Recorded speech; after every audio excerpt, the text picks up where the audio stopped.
Thanks so much for the intro, and thank you to everyone for joining us today. So I'm a big fan of auto layout, but I wasn't always super comfortable with this feature. So I can imagine if you're here, you might feel the same way. And you may have experienced some of these headaches that I have examples of here while working in Figma. So some of the things that you might have encountered are things like making lists, spacing out list items, and then discovering in the end that you have some overlap with the next section. Other things might be like you're getting ready for handing off your designs and you notice, oh, I have to go back and make adjustments here because this isn't aligned. Or another thing that you might encounter is like you want to size one element, and that means that you have to shift every single thing in your screen. So that's where auto layout can really help. It reduces these type of maintenance tasks, helps you create consistent designs, and then it adds flexibility to all of your design components by having that dynamic sizing. So that way you don't have to go and manually shift every little thing. So why does auto layout exist? A bit of history. So auto layout's actually a product of Flexbox, which was first introduced in 2009. It was a new layout system for CSS web design. The goal was to help build responsive pages and where you could easily organize elements. And it was so successful that it's now used as one of the main layout systems for modern web pages. Recognizing those benefits was Apple, who shortly followed suit and released iOS's auto layout in 2012. Not wanting to be left behind, Google released Android's constraint layout a few years later. And after these releases, Figma recognized that designers, especially those that worked with developers, could use something similar in Figma. So in 2019, Figma's auto layout went live for the first time. Fast forward to today, and now we're on the third version of auto layout with a bunch of new exciting features, all sorts of new things to play with. Before we get into those features, I wanted to go over the basics. So while I consider auto layout to be more of an intermediate Figma user feature, Figma's actually made it pretty simple to use. So first thing that you would want to do is know how to turn on auto layout. So they've made it pretty simple. In the design panel here, you can click the plus button, or you can use the keyboard shortcut Shift-A. Similarly, to turn it off, they have the minus button or a keyboard shortcut. So let's go ahead and try it out. The first thing you do is you're going to want to group your elements. So you can see these aren't perfectly aligned. And go ahead and click the plus sign. So auto layout's automatically centered align these for me. I don't quite know how it works. The default is usually top left align, but sometimes it's like if it's just centered enough, auto layout magically guesses that you would prefer center alignment. You can see here that it's in a horizontal direction. The spacing is 24 pixels between each element, and then there's 0 padding in the frame. So now with the frame, it's important because auto layout actually generally works in frames. So that's something you're going to want to pay attention to, and I'll show you a little bit more about how that's useful later. So how is grouping different from auto layout? Well, why don't we go ahead and test it out? So I'm going to show you how to create a chip filter tag using the traditional grouping method versus auto layout. So zooming in, I've got an icon, a label, and I'm going to need a rectangle. And so here we're just creating that a little bit bigger. Okay, so I'm going to take the elements, put them with my button. Here, I'm going to have to bring them to the front. And then what I would want to do here is go ahead and center align the icon and the label.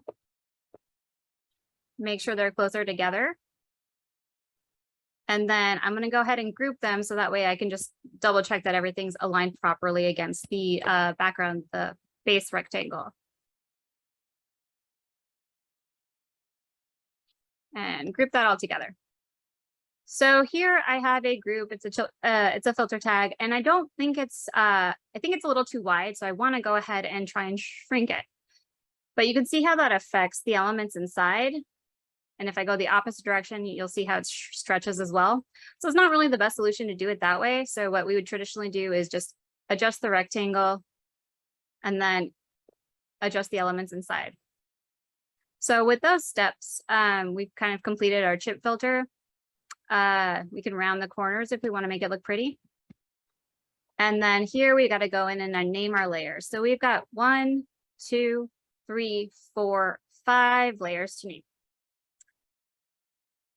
Now, moving on to auto layout, what you would do here is go ahead and gather your elements once again, and then I would just start adding auto layout right away. So let's go ahead and do that.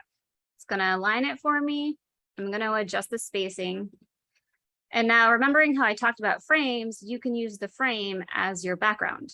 So we can go ahead and just add a fill. Let's do the same. It's too close, so we're going to go ahead and add some padding, horizontal padding, vertical padding, too much. And I can round the corners. So you can see how that was a little bit quicker. And then as far as layers go, I have 1, 2, 3 layers to name. So it's just a little bit cleaner, a little few less layers to name. If you decide to stretch it out, you can use this alignment box to keep everything centered.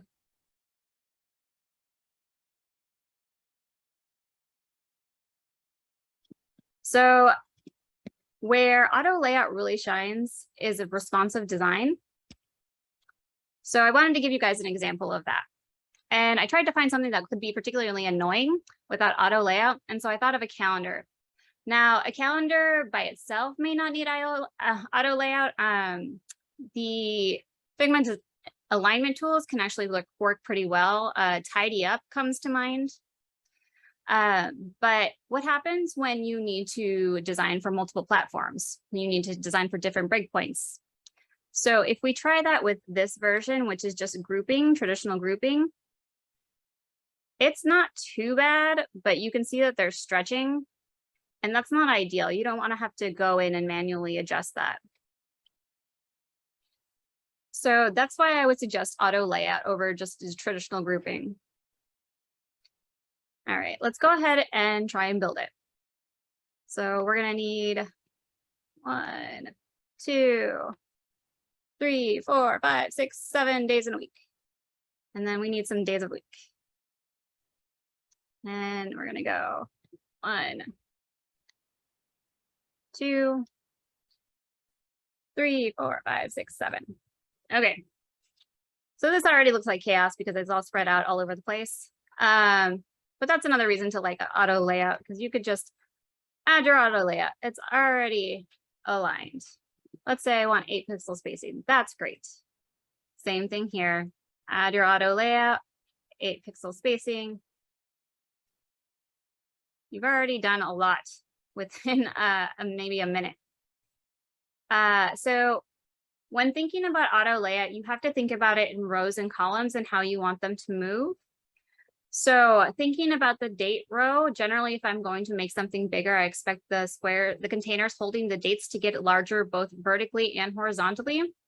So right now, it's not going to do that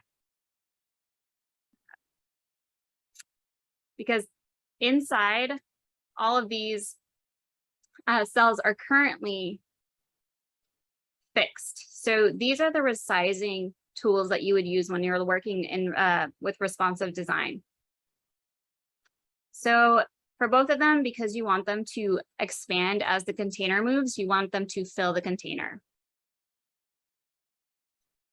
And then with days of the week, I think I only want it to expand horizontally. I don't think it's important for it to expand vertically. So I'm just going to adjust the horizontal resizing.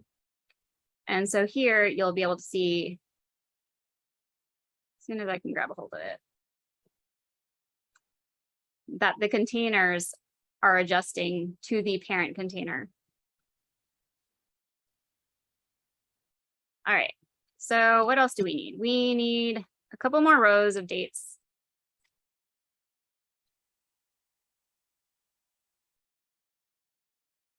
And we can go ahead and do the same thing, add auto layout, make sure the spacing is nice. You can see how it's kind of coming out square there. And then we're going to go ahead and just kind of, for the sake of time, just take these elements.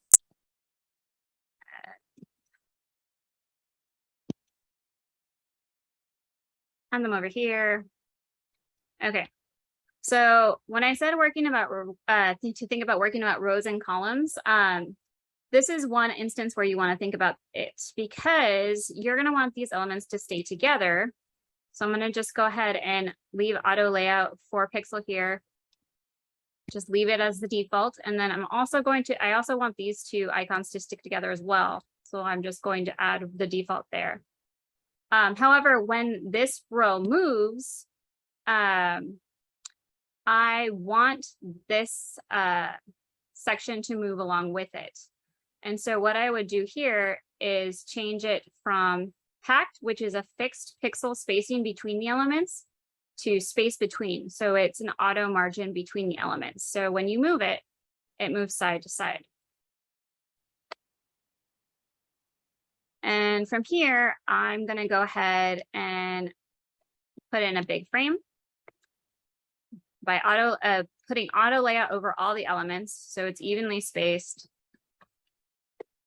And you can see how it's a little bit bigger over here. These don't quite extend as far.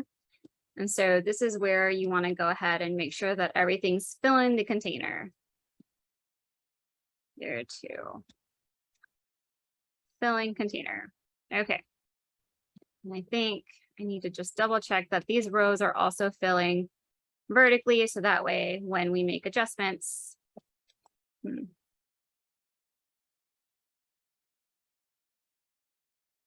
Yep, missed one. Then everything fills together and it's spaced out pretty well. Oh, it's this one here too. Okay. So you can see so far how everything's spacing pretty well. If we add that ellipse in there that was stretching before, we don't have that when we use auto layout. So from here, like I said, everything's in a frame, so you can go ahead and add a fill. And then tip is to hit Control or Command, depending on whether you're using Mac or PC, and just click into the padding. And now here, this version is, you can adjust padding on all sides. Round some corners. And so here you can see, you know, it wasn't too hard. There's a little bit of setup to set up the calendar, but now if you're like working with different size platforms, you're working with mobile or desktop, it's not quite so much work to show the responsiveness or the size of the designs that you need to the developers when you go to handoff. You can just go ahead and start adjusting. And also, if you're just designing and experimenting, and this is another way to just experiment with how you want to lay it out. While we're waiting, I noticed this isn't aligned, and auto layout takes care of that. Seeing very nicely aligned. Not aligned, aligned. Why doesn't the ellipse stretch this time? Is it because it's stretching the space and not the elements? Yes, that is right. So with grouping affects all the elements inside. Whereas auto layout specifically affects the frames. That's why it works in frames. The next thing I like to do with auto layout is I like to use it for my components. And in this example, I'm going to use sliders. It makes my designs more flexible. It's easier with prototyping. So to give you an example, so this is just like the standard component without using auto layout. I can't move this slider. I'm just moving the whole thing. There's nothing I can really do or adjust that would change where the slider is. Now with auto layout, you can go ahead and put it together so that way you can use the padding to adjust the slider. So this is useful because with traditional components, you have to create multiple variants in order to just show different positions of things like a slider. versus having one component and just adjusting the padding to show the differences. It's also really useful if you're prototyping, because when you're using Smart Animate, then all that Figma has to figure out is the difference in padding and not switching components entirely. So it's just a bit of a smoother animation. So I'm going to show you guys how I put this together. So we've got the knob, we've got a bar. I'm just going to go ahead and start by putting auto layout on them both. I don't need any spacing here. I'm going to change the direction and then also the alignment. This knob is on the wrong side, so it's really nice in auto layout because I can just use my arrow key to move it to the other side. Another nice new feature with Figma auto layout is negative spacing. So now I can just go ahead and cover that end. All right, so now we've got that part. We're going to add the track. I'm going to go ahead and add auto layout. And here, I'm going to go ahead and fill it so that way it's adjustable later. This bar needs to be filled. Okay, so with this, what I can do is, tip is if you want to deep click on something, you can hit Command or Control if you're using a PC, and just it'll highlight the element that you're looking for instead of you having to go specifically into the frames or layers. It'll just highlight it really quickly for you. And I'm going to use Figma's other new feature called Absolute Position. And so what that does is it allows me to put the track anywhere in the frame, which is really nice because before you had to use multiple frames and it was kind of a pain. Now I want it in the center. So what I want to show you guys is using these alignment tools is really nifty, because if you watch this constraint box, when I click center align, I'm going to go ahead and click it. It automatically changes the constraint to center, which is just really helpful and speeds up the process. I'm going to change the constraints to left to right so that it grows with the entire frame. And then I just want to check that everything's moving along together. Okay, great. Let's just double check the padding. Oh, let me show you guys. So this button right here is independent paddings. And it means that you can just put paddings on specific sides. So I'm going to do it from this right side over here. And just add that padding there. Auto Layout has also added these handles, which just a caveat, they only work if it's not componentized. So I'll show you what I mean. I'm going to hit component, make this another component, so I can show you guys it still works. But you can see like the handle to adjust the padding doesn't appear. But if you go into this control center over here, it will still work.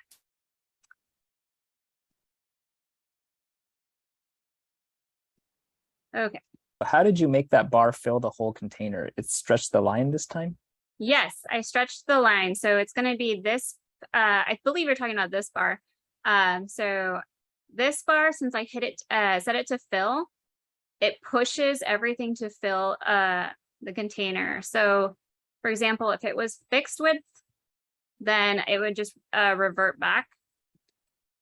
But since we've adjusted it and made it fill, it adjusts with the size of the container. Another question is, can you go over what absolute position does again? Yes.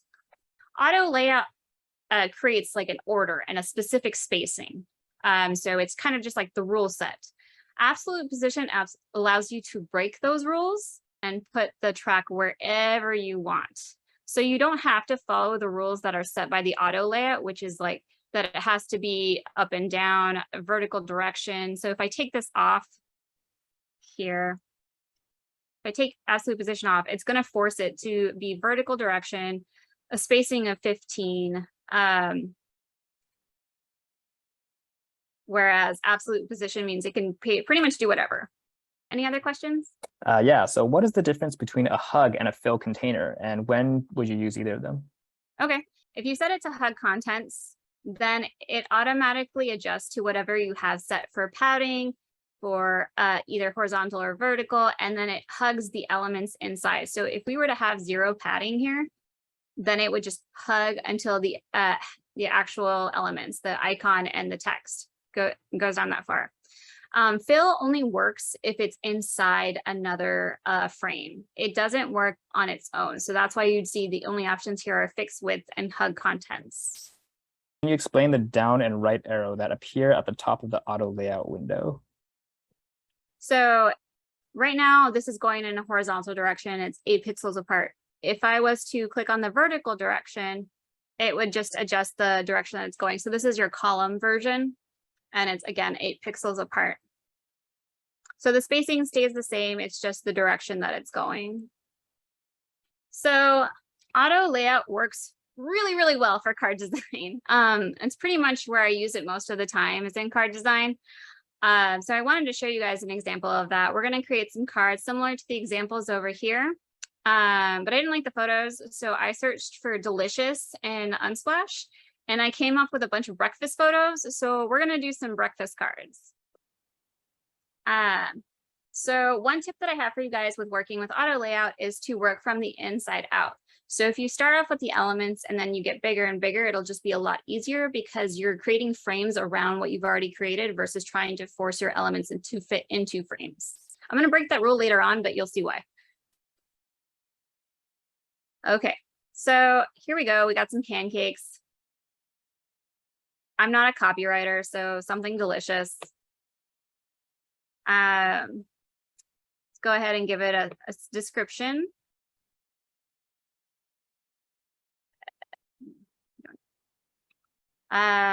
So some kind of delicious description that makes you want to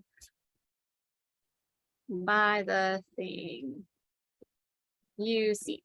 Okay. Let's see, what else do we need? We need a price. I know somebody out there is like, those are some expensive pancakes. Yes, they are. Don't they look delicious?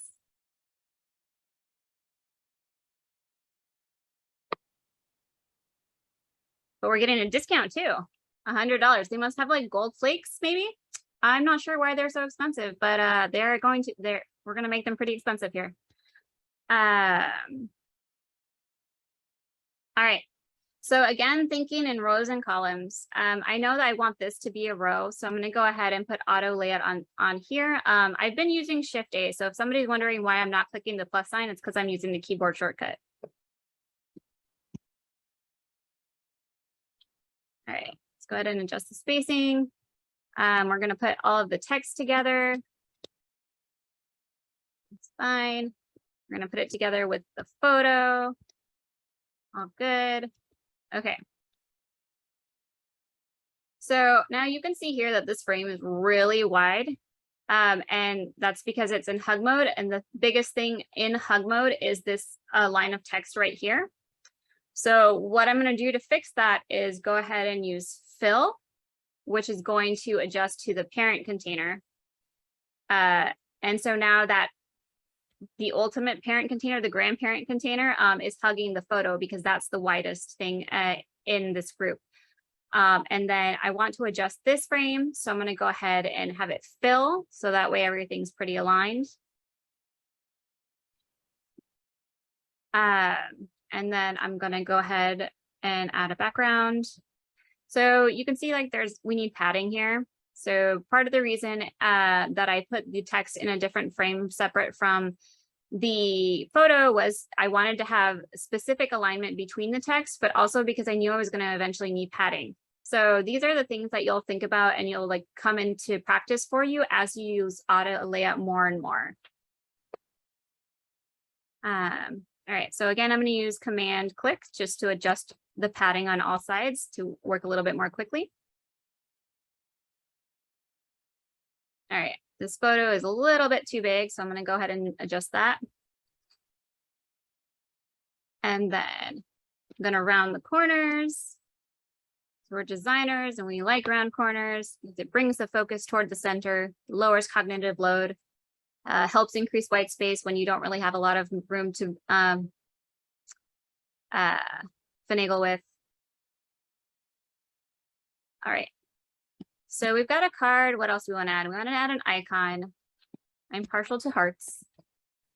So we're going to add a heart.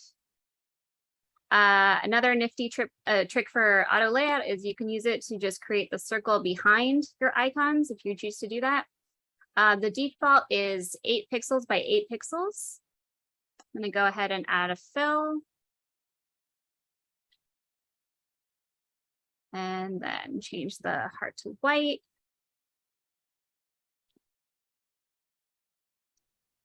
Now I've got my nice heart icon with circle around it to help with visibility. Okay, so I'm going to drop it in my frame.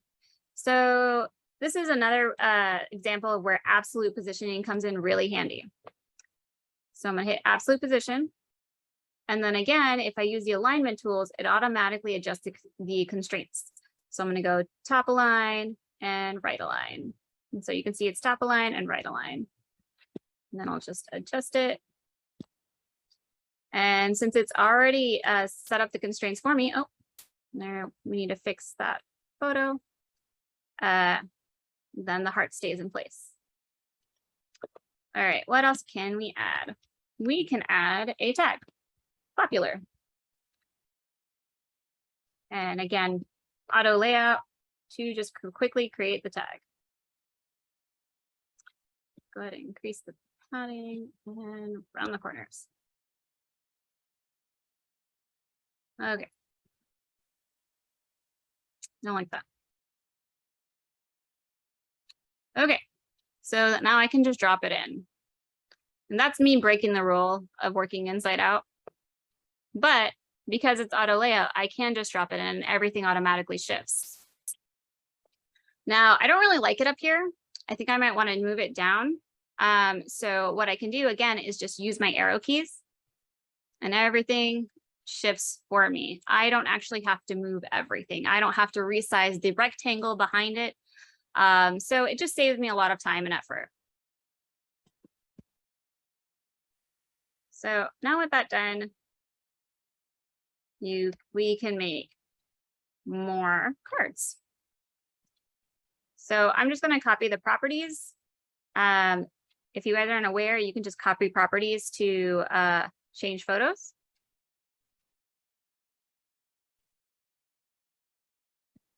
All right. So we've got some different cards here. And now if you were working in cards, you could do like a Pinterest layout. This needs to be fill here too. Let's see. No. Oh, I'm okay. I guess this is all right. Let's try this. There we go. So sometimes it takes a bit of work to figure out which frame you need to adjust in order to achieve the look that you're going for. And again, that's also something that you'll gain with experience. I did a lot of experimenting in order to learn auto layout, but I think the return has been pretty good. So here you can do things like, okay, I don't want the tag anymore, and you can hide it. And oh, because I adjusted it to fill, that doesn't work anymore. You can see how you can run into problems too. But again, I think the return is worth it. So hiding the tag here, and because it's still in hug mode, just automatically adjust that for me. Let's see.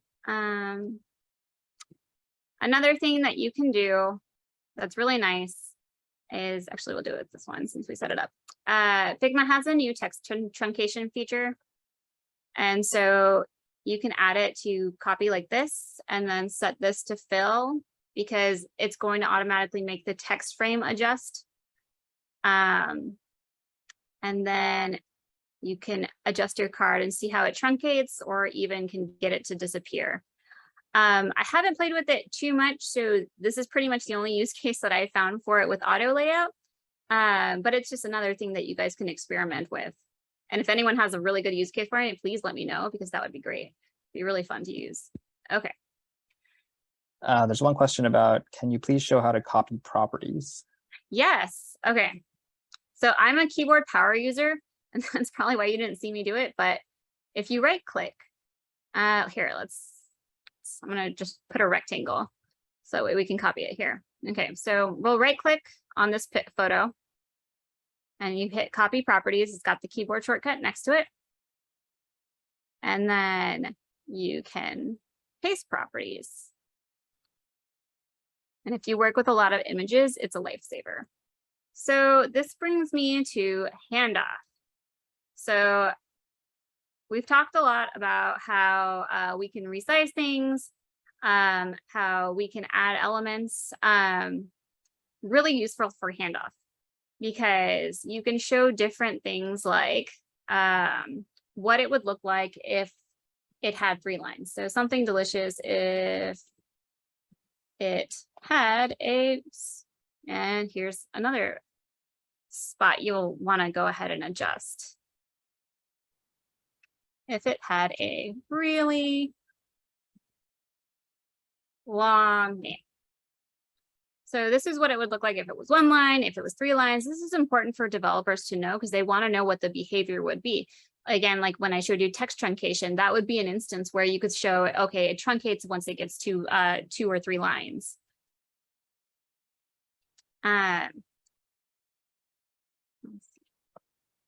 Okay.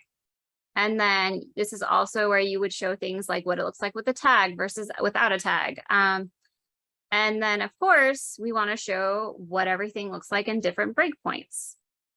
So then it just allows you to set up those files just much more easily because it's so dynamic.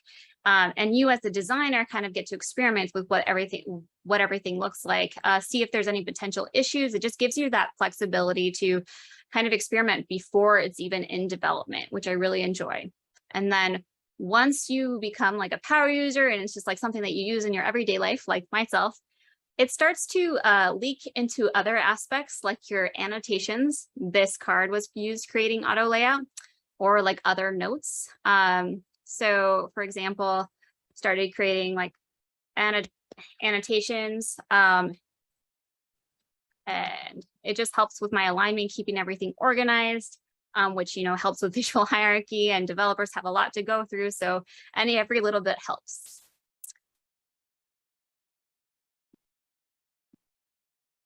So if you have to do things like make lists or cards or buttons, align multiple elements, use components that require a variety of elements or states, these are really good scenarios for you to help you learn the ins and outs of auto layout. As I said, I did a lot of experimentation to learn auto layout, and those are the scenarios that I would suggest just, you know, trying it out, seeing how it works, because there's a lot of variation.